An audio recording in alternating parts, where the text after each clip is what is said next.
Hi, this is Hot Chocolate with Paul, your Sunday morning chat for people on the sunny side of 60. It's April 12th, and today we're going to talk about the health benefits of dancing. You're never too old to start.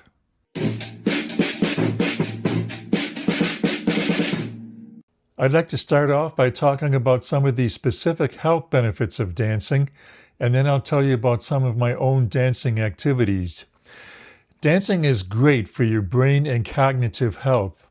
It's essentially food for the brain because it requires multitasking, following a rhythm, recalling choreography, and coordinating with others. It does have a reduction in dementia risk, believe it or not. Studies have shown that dancing can reduce the risk of dementia by up to 76%, a higher reduction than other physical or cognitive activities. Dancing is a great cardiovascular and physical fitness program for yourself.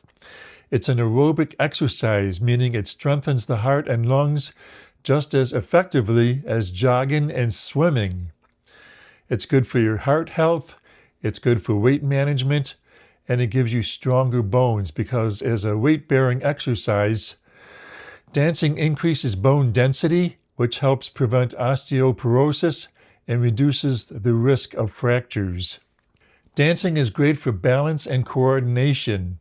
Unlike linear exercises like running, dancing moves the body in all planes of motion, which engages stabilizer muscles, which are often missed in other workouts. Fall prevention. Better balance and agility make it a top recommendation for older adults to prevent falls. Core strength. Engaging the abs and back to maintain posture during turns and glides builds a strong muscular core. Flexibility.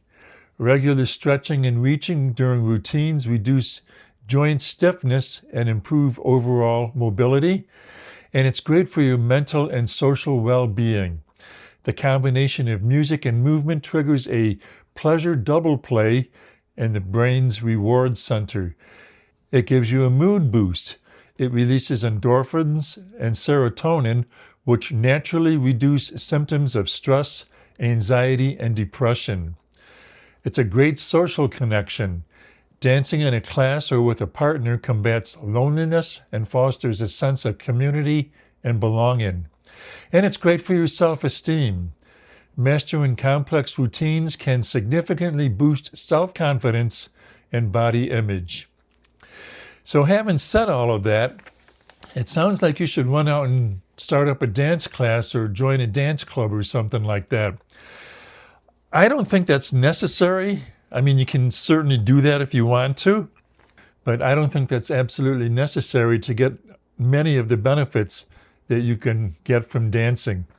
And I'll use my own example. I've taken dance classes at various times in my life.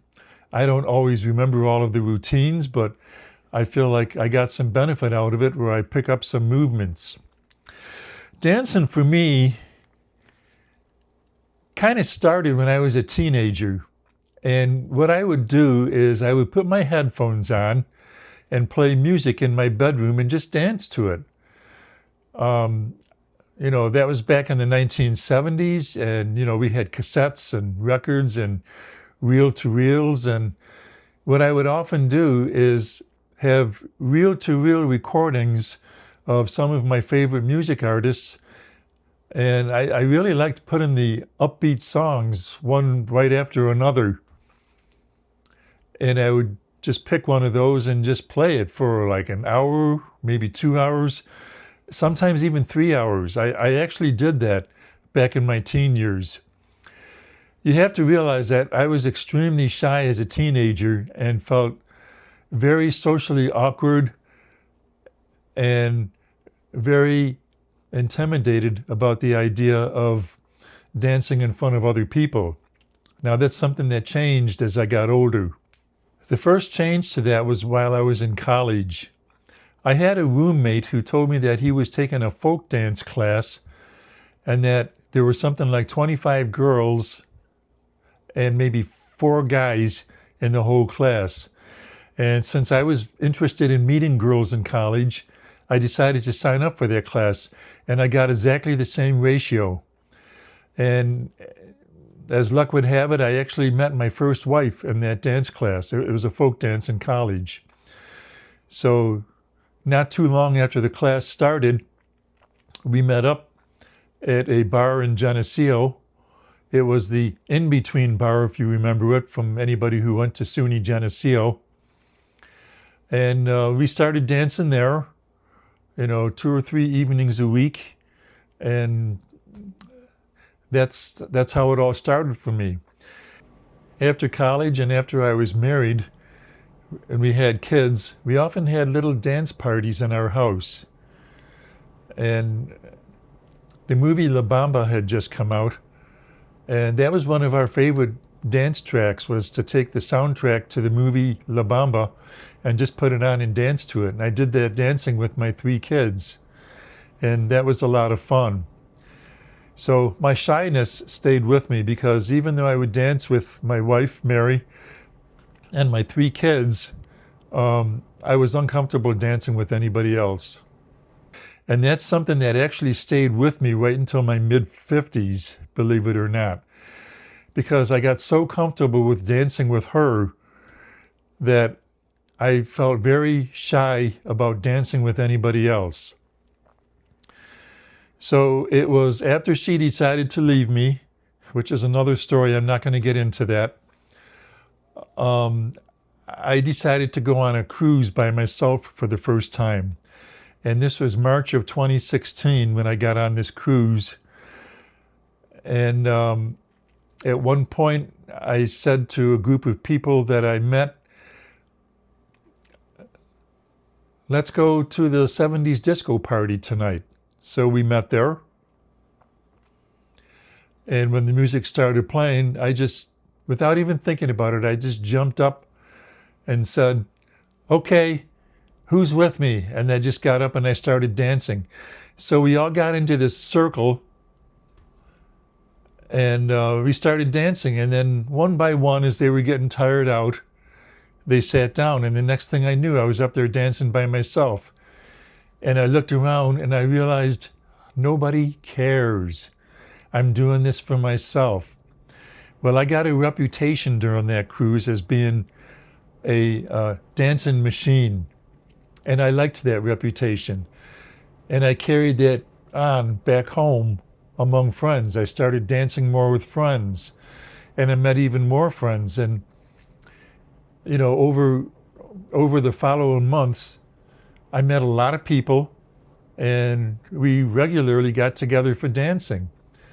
And through all of this, I ultimately met Stacy, my current wife. And the thing about her is that stood out to me about her is that she had dancing stamina. I mean, when everybody was sitting down, she's the one that was up there and still dancing. So we got to be friends. We were actually both dating somebody else at the time, so we didn't start dating right away, but those 2 relationships ended. It was still several more months before I felt like I was ready to get into another relationship. And then we started dating and dancing, and we've been dancing ever since. And it's been absolutely wonderful. So we're not afraid to dance at home in our own living room. And we actually did that during COVID because we couldn't go out and dance in the places that we like to go dancing at. We danced a lot in our living room. We would just move the coffee table out of the way and have our own little dance party. And we even put that online live a couple of times, and we had friends watching us. These days, in addition to dancing with my wife Stacy, whenever we go out and, still sometimes in our living room, with this YouTube channel, Hot Chocolate with Paul, I have these Sunday morning chats, and then the rest of the week, I'm creating these YouTube shorts and Facebook reels that are not more than half a minute long in most cases, just featuring some silly dancing. So I hope that's some food for thought for you if you're looking for something healthy that you can do for yourself. Dance! Hot Chocolate with Paul is a video log of life experiences that I feel might inspire other people. I'm a minimalist 60-plus geezer in the making. Sometimes my wife Stacy will appear. Be sure to subscribe to this channel so you can catch new videos whenever they come out.